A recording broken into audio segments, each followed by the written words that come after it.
अस्सलाम वालेकुम। ये हमारा पहला पेज है जिस पे मैंने आपको आपकी किताब का नाम दिखा दिया है। इसका नाम है ख़याबान उर्दू। पहला चैप्टर दिया हुआ है हमारी इस किताब में। ठीक है, ये है नावल। सबसे पहले आपको नावल के बारे में बता देती हूँ कि नावल क्या होती है। उम्मीद करती हूँ आप सब रीड कर सकते होंगे, नहीं कर सकते हैं तो मैं आपको रीड भी करना बता दूंगी। नसरी इसनाफ में नावल इस वक्त दुनिया की मकबूल तरीन सनफों में शुमार की जा सकती है। इसका मतलब है नस्र। ठीक है, दो कैटेगरीज होती हैं, एक होता है हमारा नज्म और एक होता है हमारा नस्र। नज्म में आपकी रुबाई, गज़ल, नज्म, ये सभी नात वगैरह ये जो चीज़ें होती हैं ये आपकी नज्म में चली जाती हैं। उसके अलावा आपकी नॉवल और आपका ड्रामा, ठीक है, इंशाइया, ये सब जो होता है आपका नसरी स्नाफ में गिना जाता है। ठीक है, नॉवल भी उसमें से एक है जिसको हम इस तरह से लिखते हैं कि कहानी की तरह आप उसे पढ़ें। तब ये नॉवल के बारे में दिया जा रहा है कि नॉवल क्या होती है। हर स्नाफ को लिखने का तरीका अलग होता है। तो नावल दुनिया भर की ज़बानों में लिखे और पढ़े जाते हैं। मुख्तलिफ अदीबों ने अपने अपने तौर पर नावल की तारीफ मुतय्यन करने की कोशिश की है। जैसे कि आप सबको पता है कि जो अलग अलग अदीब होते हैं या राइटर्स जो होते हैं वो अपने अपने तौर पर यानी कि अपनी अपनी ज़बान में नावल यानी कि हर चीज़ की तारीफ बयान करते हैं।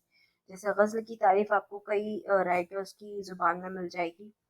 ठीक है, लेकिन ज़िंदगी ही की तरह नावल की भी कोई ऐसी तारीफ मुमकिन नहीं जिसे मुकम्मल या कतई कहा जा सके। फिर भी नावल का इतलाक सादा और सली ज़ुबान में लिखी गई ऐसी तवील और भरपूर कहानी पर किया जा सकता है जिसमें आम जिंदगी के हालात वाक़यात, मसाइल और मामलात को तफसील के साथ पेश किया गया हो। कुछ कहानियाँ होती हैं जिन्हें हम छोटी तौर पे बयान करते हैं, यानी कि आप मान लें जैसे इंशाइया होता है, ठीक है, या फिर अफसाना होता है। ठीक है, तो अफसाना जैसे कि एक ही नशिस्त में पढ़ा जा सके, एक बार में आप उसे बैठ के ख़त्म कर सकते हैं। लेकिन नॉवेल जो होता है उसमें आप क्या करते हैं कि आपको वक्त लगता है उसमें ज़िंदगी की, जैसे कि जिस भी टॉपिक पे अगर नॉवेल लिखा जाता है तो नॉवेल को एक एक डिटेल, जैसे कि अगर एक किरदार है यानी कि कैरेक्टर है उसके बारे में आपको हर चीज़ बहुत ही तफसील के साथ बयान की जाएगी। ठीक है, कि वो दिखने में कैसा था, उसकी आदतें कैसी थी, इस तरह से वाक़यात, मसाइल जो भी होता है उन सबको बहुत तफसील से बयान किया जाता है। रिवायती नॉवल यानी कि जो पहले से लिखी चली आ रही, जैसे कि रिवायत चलती है कि आम अज्जाए तरकीबी में प्लॉट, किरदार निगारी, मंजर निगारी, मुकालमा निगारी और मरकजी ख्याल को शुमार किया जाता है। इसका मतलब है कि जो रिवायती नावल थी, एक रिवायती हो गई एक मॉडर्न हो गई, ये दो तरह से है। ठीक है, तो उसमें क्या होता है, अज्जाए तरकीबी यानी कि उसको लिखने का जो तरीका होता है उसमें सबसे पहले आता है प्लॉट, फिर आती है किरदार निगारी, फिर आती है मंजर निगारी, फिर आती है मकालमा निगारी और मरकजी ख्याल। अब क्या हुआ, प्लॉट क्या होता है हमारा कि एक बेस आपने बना लिया और उसके ऊपर आपने कहानी पूरी लिख दी। उसके बाद फिर आते हैं उसके कैरेक्टर्स यानी कि किरदार के, उसमें कितने लोग थे, कौन कौन थे। ठीक है, उसके बाद फिर जो भी हाल होता है उनका, जो कहानी चलती है उसके साथ जो मंजर निगारी होती है, यानी जब आप पढ़ें तो आपके दिमाग में वो सीन आना चाहिए, तो वो होती है आपकी मंजर निगारी। फिर है मकालमा निगारी। अब ये तो मंजर निगारी हो गया कि वो फलानी जगह कोई गया, आया, उसने ये कहा वो कहा, वो काय में आता है मकालमा निगारी में, यानी कि जो डायलॉग्स आपके बताए जाते हैं वो मकालमा निगारी में होता है। और मरकजी ख्याल यानी कि एक सेंट्रल आइडिया, एक छोटा सा सेंट्रल आइडिया आपने लिया और उसके बेस पर आप जो हमारे राइटर्स होते हैं, मुसन्निफ होते हैं, वो पूरा एक नॉवल को लिख देते हैं।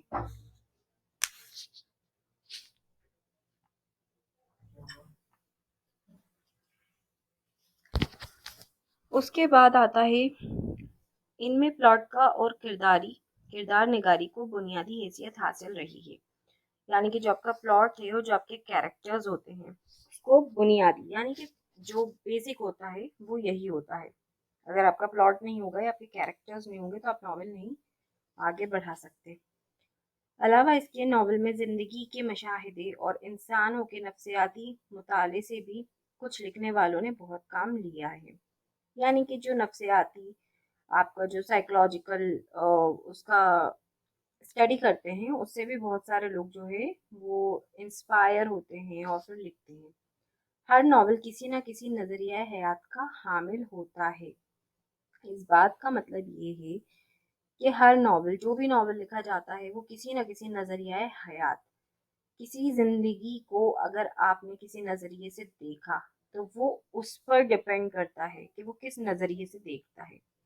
اسی بنا پر یہ بھی کہا جاتا ہے کہ ناول مصنف کے نظریہ حیات کا آئینہ دار ہوتا ہے۔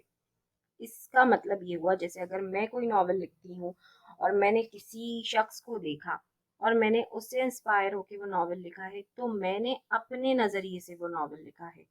پڑھنے والا اسے کس نظریے سے دیکھتا ہے وہ بالکل الگ ہوگا، اور لکھنے والے کا نظریہ بالکل الگ۔ اردو زبان میں ناول نگاری کا آغاز 19ویں صدی کے نصف آخر میں ہوا۔ یہ آپ کو ناول کے بارے میں بتایا جا رہا ہے، اس کی ہسٹری کہ کب سے لکھنا سٹارٹ ہوا۔ ٹھیک ہے، یہ دور دو تہذیبوں کے تصادم اور کشمکش کا دور تھا، جس پر بڑی شدت کے ساتھ انگریزی ادب کے اثرات بھی پڑ رہے تھے۔ نذیر احمد، رتن ناتھ، سرشار، عبدالحلیم، ٹھیک ہے، یہ یہاں پہ کچھ مصنف کے نام ہیں۔ یہ سب کون تھے؟ اردو کے اہم ترین ناول نگار کہے جاتے ہیں۔ 20ویں صدی کے آخر میں ناول نے بڑی ترقی کی۔ اگر آپ سے ایک کویشچن پوچھا جاتا ہے یا آپ کو فل ان دا بلینکس میں آتا ہے تو آپ یہ بتا سکتے ہیں کہ 20ویں صدی میں اردو ناول نے بڑی ترقی کی۔ اس عہد کے ناول نگاروں میں پریم چند، عزیز احمد، حیات اللہ انصاری، کرشن چندر، عصمت چغتائی، ممتاز مفتی، قرۃ العین حیدر، عبداللہ حسین، شوکت صدیقی، ختیجہ مستور، کافی سارے یہاں پہ نام دیے ہوئے ہیں، آپ ان میں سے کچھ 4-5 یاد کر سکتے ہیں اور انہیں لکھ سکتے ہیں، وغیرہ جو ہیں وہ اہم ہیں۔ یہ جتنے بھی ہیں ان میں مین اگر میں آپ کو بتاؤں تو پریم چند، ٹھیک ہے، حیات اللہ انصاری، کرشن چند، عصمت چغتائی، یہ نام کافی ہیں اگر آپ انہیں یاد کرنا چاہیں تو۔ ناول کی صنف نے مغربی ناول، ٹھیک ہے، یعنی کہ جو ہمارا ویسٹرن کلچر ہے وہاں سے، خاص طور پر انگریزی اور روسی ناول، ٹھیک ہے، روسی یعنی کہ رشین ناول سے گہرے اثرات قبول کیے ہیں۔ پچھلے کچھ برسوں میں قدیم ہندوستانی فکشن کے اسالیب سے بھی بعض لکھنے والوں نے بہت روشنی حاصل کی ہے۔ چنانچہ اردو کی پرانی داستانوں، کتھا سرت، ساگر اور الف لیلا کی روایت کا اثر بھی چند نئے ناول نگاروں کے یہاں دیکھا جا سکتا ہے۔ تو یہ تھا ہمارا ناول کے بارے میں کہ ناول کیا ہوتی ہے۔ تو اگر ہم اس کی ایک سمری بنانا چاہیں، ہم اس کو لکھنا چاہیں، کیونکہ اتنا تو لکھنا مشکل ہو جاتا ہے، تو اگر آپ شارٹ اس میں لکھنا چاہیں تو آپ ہر پیراگراف میں سے 2-2 3-3 4-4 لائنیں نکال کے لکھ سکتے ہیں جو آپ کو امپورٹنٹ لگیں۔ جیسے کہ جیسے کہ اگر آپ بتانا چاہیں کہ اردو زبان میں ناول کا آغاز کب سے ہوا، تو 19ویں صدی سے ہوا، ٹھیک ہے، 19ویں صدی کے نصف آخر میں ہوا، یعنی جب 19ویں صدی آخر بھی آدھی ہو گئی تھی تو اس کے آخر میں ہوا، ٹھیک ہے۔ اس کے بعد اس پر کون سی تہذیب کا زیادہ اثر ہوا ہے، ٹھیک ہے، کون سی ناول کا زیادہ اثر ہے، اس کے اہم ناول نگار کون ہیں وہ، ٹھیک ہے، اور کچھ آپ جیسے کہ یہ الف لیلا وغیرہ کے بارے میں بھی آپ تھوڑا بہت لکھ سکتے ہیں۔